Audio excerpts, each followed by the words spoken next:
और सत्ता में अब बात करते हैं बरेली हिंसा की, जिसका हाउस अरेस्ट वाला एक्सटेंशन हो गया है। पिछले 24 घंटे से बरेली सियासी प्रयोगशाला का सेंटर बना हुआ है, जिसमें आई लव मोहम्मद वाला कलेश है।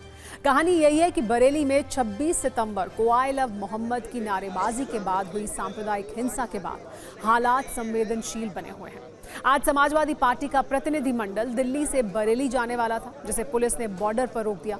समाजवादी पार्टी के नेता माता प्रसाद पांडे समेत कई सांसदों का प्रतिनिधिमंडल भी बरेली जाने की तैयारी में था, लेकिन हुआ क्या, आप इन तस्वीरों में देखिए। लखनऊ में समाजवादी पार्टी के नेता माता प्रसाद पांडे को पुलिस ने हाउस अरेस्ट कर लिया।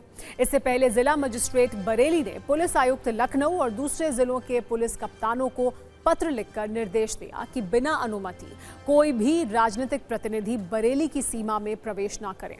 मतलब ये समझ लीजिए कि बरेली हिंसा की आग पर राजनीति हो रही है।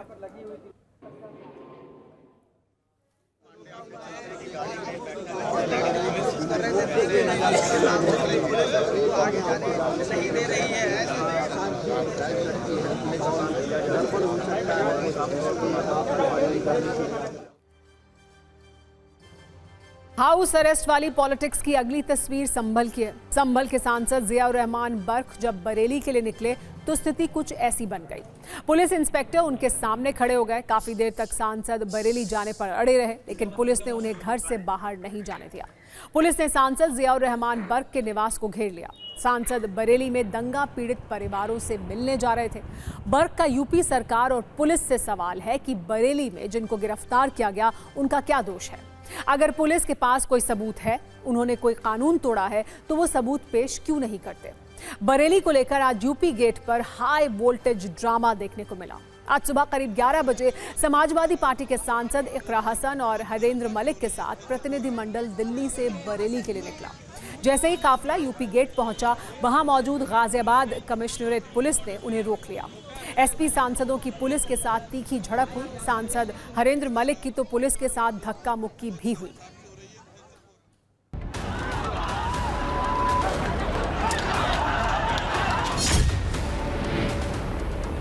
समाजवादी पार्टी का डेलीगेशन आज लखनऊ से बरेली जाना चाह रहा था नेता विपक्ष माता प्रसाद पांडे के नेतृत्व में, लेकिन पुलिस प्रशासन द्वारा उन्हें उनके आवास पर ही रोक दिया गया है। इस वक्त हम माता प्रसाद पांडे के आवास के बाहर मौजूद हैं और यहाँ की तस्वीरें अगर हम आपको दिखाएं तो पुलिसकर्मियों की तैनाती आपको यहाँ पर दिखाई देगी और ये सुबह से ही तैनाती यहाँ पर बरकरार रखी गई है। एक तरीके से माता प्रसाद पांडे को हाउस अरेस्ट के सिचुएशन में यहाँ पर रखा गया है।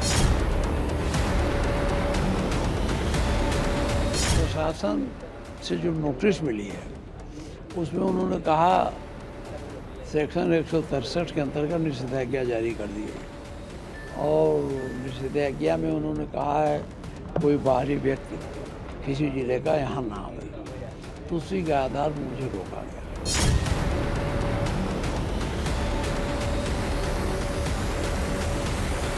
पुलिस तो रात से लगा दी गई थी और रात से ये प्रयास था उनका कि मैं कहीं घर से किसी तरह से निकल नहीं जाऊं। मेरे घर को चारों तरफ से घेर करके पुलिस की ड्यूटी लगा दी गई थी। अब इस बरेली की शांति को अशांति में बदलने के लिए ये लोग आ रहे हैं। यहाँ पे मकामी मामला है, स्थानीय लोग इसको हल करेंगे। मैं समाजवादी पार्टी के तमाम नेताओं को बता देना चाहता हूँ कि हम बरेली को संभल बनने नहीं देंगे। ये लोकतंत्र में चुने हुए जनप्रतिनिधियों को इस तरह से रोका जाएगा, ये तो सरासर नाइंसाफी है।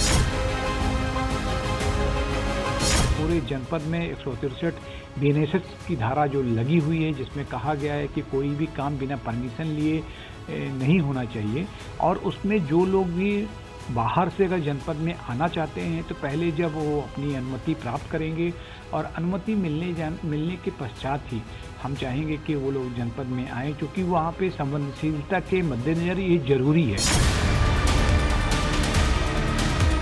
अब क्या करेंगे आप? हम तो बरेली जा रहे हैं, लेकिन हमें बरेली जाने से रोका जा रहा है। ये भी असंवैधानिक काम है।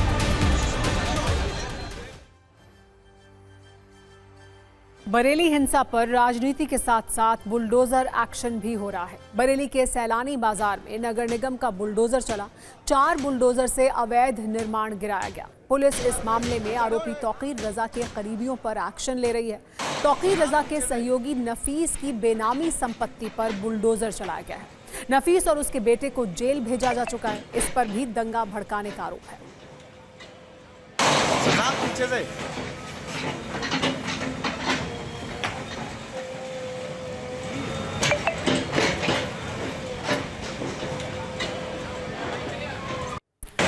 फिलहाल बरेली में हालात सामान्य करने की कोशिश की जा रही है। एक्शन भी हो रहा है। अब तक 81 लोगों को जेल भेजा जा चुका है।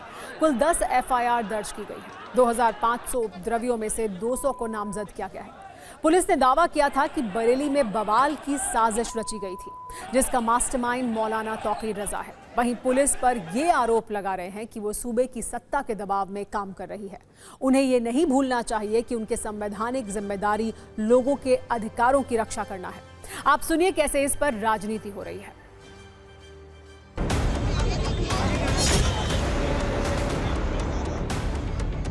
अनडिक्लेयर्ड इमरजेंसी की तरीके से हमें यहाँ रोका जा रहा है। हमें समझ में नहीं आ रहा किस आधार पे। हमारा आग्रह है प्रशासन से कि हमारे साथ चले। हम कुछ छुपाना नहीं चाहते, कोई एजेंडा नहीं है, ना हम कोई चोर चक्के अपराधी हैं। जनप्रतिनिधि हैं, इलेक्टेड रिप्रेजेंटेटिव हैं। किस आधार पे हमें रोका जा रहा है हमें समझ में नहीं आ रहा। बरेली की संवेदनशील परिस्थितियों को उत्तर प्रदेश की पुलिस और प्रशासन ने बहुत धैर्य और संयम के साथ उसको नियंत्रित करने का काम किया, लेकिन समाजवादी पार्टी के लोगों को इससे संतोष नहीं हो रहा है। इसीलिए समाजवादी पार्टी के लोग जानबूझ करके भावनाएं भड़काने के लिए अब प्रतिनिधि मंडल भेजने का एक स्वांग रच रहे हैं और ऐसे लोगों से सावधान रहने की जरूरत है।